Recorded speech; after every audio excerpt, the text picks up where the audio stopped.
Pinterest is definitely making a lot of changes, and like maybe that's something we can talk about later. But in terms of influencing, I think they're moving more towards becoming an influencer platform. So that's really interesting That in and is. of itself, because I do think that the way people are using Pinterest is changing. But what makes Pinterest so great compared to other platforms is that they've always made it fairly easy for you to get people to click out of it. So I always talk about it as like a visual search engine, and I try to get people to think of it a bit like Google. So like when you search something into Google, it like collates all of the best results, not just like the most recent ones like you might find on other social media platforms.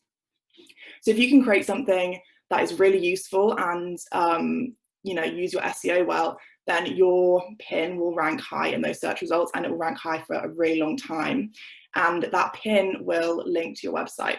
So people will be constantly finding that pin for years and years to come, which often isn't the case on other platforms. On Instagram, you're having to create content all the time, like really, really quickly. Like the amount of turnover is just incredible because, that content doesn't last forever.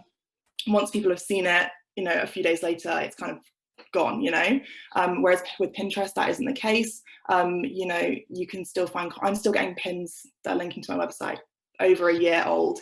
So that's really exciting because once you've made a piece of content, it's still going to work for you. And yeah, like I said, they're a bit like Google in the fact that they are collating all that information from different places. So they kind of want to push people out of the platform.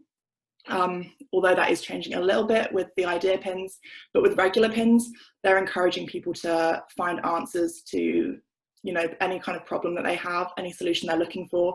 They're encouraging them to go and find them outside of the platform, which can be really hard to do on other social media platforms.